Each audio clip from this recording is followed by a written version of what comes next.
Colorado State Senator Suzanne Williams, Colorado State Representative Nancy Todd. Anything and everything. So have they been down there? We haven't seen him in a while.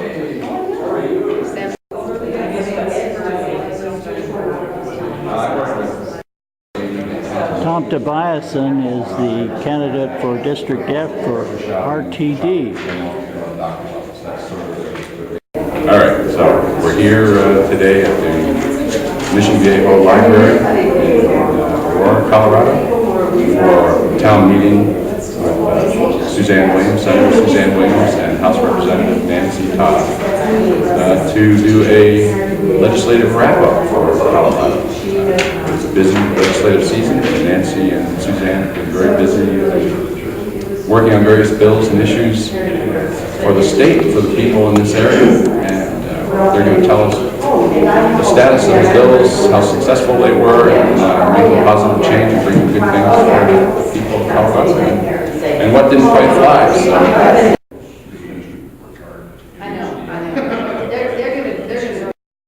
Over the high school, and I'm a sophomore there, and I'm 14. I'm Jimmy Bond, I'm an actual high school student in 10th grade, and I mean, it'd be great. They didn't want this on their record. This is an election year. They didn't want people to be able to say, these people voted against veterans, or these people voted for veterans. 200 million. I always hate to say extra dollars, but the revenue forecast was $200 million more than what we anticipated, was majorly beneficial in terms of us being able to have a little bit more of a kumbaya moment and much more of a bipartisan effort. All of the different proposals that came out of the Senate, out of the House, came back and we voted, and the budget 1335 did pass, and it passed with, I believe there were 3 people this time that voted against it. And It's good that you're getting those ballots out. We thank because that is another big concern. Those ballots need to go, and I don't know about this Friday delivery, and that actually will be really up to the Senate and the Congress to do that. Be at the post office, and as you see, I'm not part on the mail handler union. I'm not the carrier. I'm not the carrier or the clerk union, but the clerk union has been putting a lot of advertisements on TV, and one of the ones that are hitting the hardest is that a lot of people get their medicine through the mail. So they're going to be real cautious. the election, number one, but the medical issue for many people, it's a grave concern. So I appreciate you sharing that very much. All right, well, thank you. And budget for K-12 education. And so people say, well, we're already giving so much money to K-12 education. But we are still so far behind in being able to grow with inflation and grow with population growth. And so it gets to be somewhat,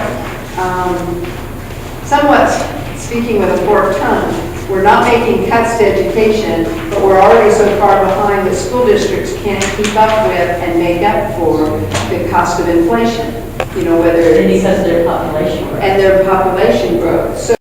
So you take that $260 million we've cut, and you add the negative factor to that, and that's why school districts have had to continue to cut, and cut programs, and cut teachers, and cut per pupil teacher ratio, as well as start charging more for kids to take the bus for transportation, charge for school activities after school, all of those different kinds of things. So it becomes much more complicated, and it does become a difficulty. And I know I could listen to have these 2 young Oakland high school students talk about, you know, do you have enough books in your classroom, or do you have to share books? And can you not do homework at night because it has to be done during the day because you have to share the books and materials that you have. So all of those different factors are issues that we will continue to need to be challenged with. So as I see that we made good progress and we did a lot of things very well, and that we didn't officially cut education, it is still behind where we need to be. Spread out on a little table. This is the handout information which was distributed today. We're